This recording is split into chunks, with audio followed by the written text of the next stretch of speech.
The Pythagorean harp is a design of mine that's based on a very ancient instrument that has been commonly called the monochord, which has appeared sometimes in forms of many chords being the same thickness or the same note.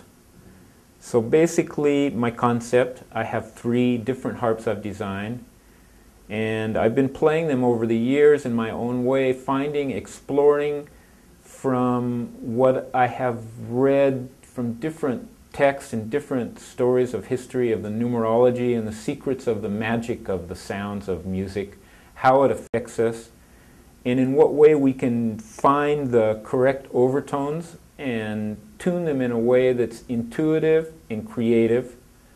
And I also have students with the harp, and I show them in the way that they can find their own song inside of them.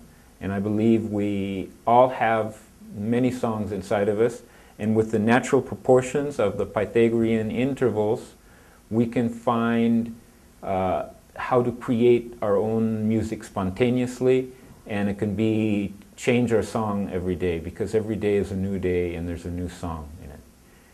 So that's basically what my idea. The mysticism of Pythagoras is also very intriguing to me. I've been studying things, and I think I've discovered certain things, intuitive things, of how to actually apply or how to play the Pythagorean harp that I haven't really discovered from other sources in these last 2,500 years since Pythagoras was with us.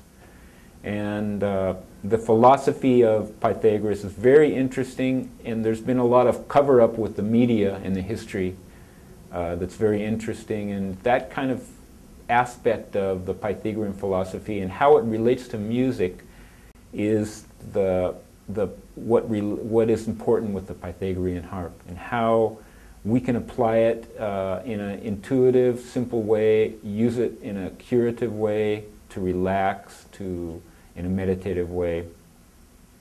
And this small version, which is the beginner's version, the way I learned to play the harp, I found a very similar instrument in my college when we were studying in a seminar about the music of the spheres.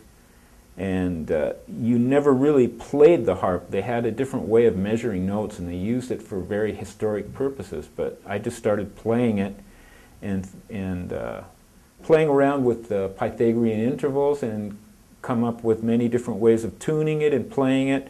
I'm a drummer by nature, and basically I play jazz. I played in symphonic music, and I have a history. That's basically what I've done, is studied world music. I play tablas from India, and the doumbek from the Middle Orient. And so I would like to just demonstrate a little bit, very simply, how these tunings work on the small harp.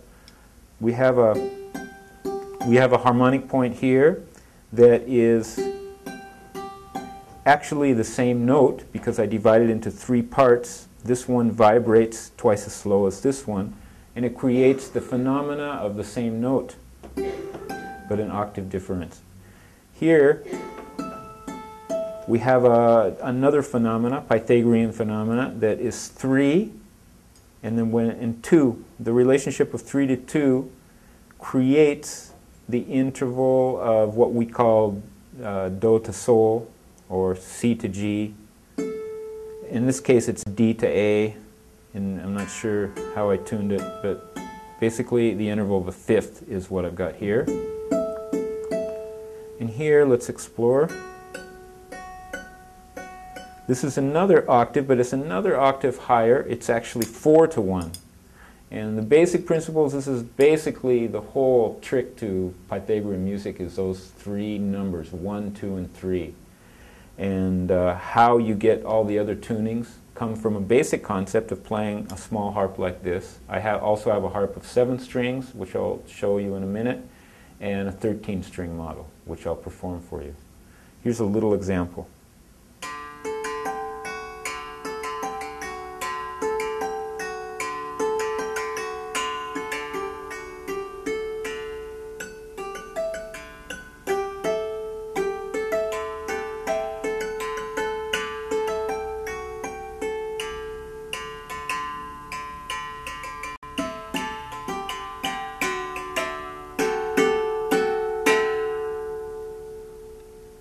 So the idea, once you tune the harp, whether it's the 4-string model, 7-string model, or 13-string model, is that you can play any note that you want or any pattern that you want, and it should come out musical, because the nature of the proportions of these harmonics are so natural. They can be set in almost any different combination, and so it's like throwing the dice. There's really a certain mathematical way that we can unlock the intuitive part of each of us and learn music that way. And that's the idea, to give a different approach that's quite a bit more subjective than objective, and that each person can explore their own music through these natural laws of music.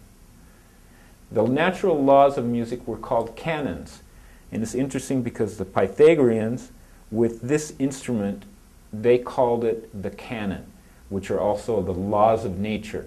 And according to what I've discovered, the little I've been able to discover in the history of Pythagoras, that the laws of music are the basis of the laws of mathematics and the laws of physical science, the laws of all the arts, which is dancing, painting, the biology of healing. They're all based on the musical concepts of creating harmony. And this is the part of Pythagoras they don't really teach in the schools, but it's an actual fact that's been reported by the historians, but they're very ashamed of the fact that Pythagoras never wrote anything about his treatises of music. So basically I'm on the path of rediscovering these ideas based on very simple musical ratios that are considered to be Pythagorean.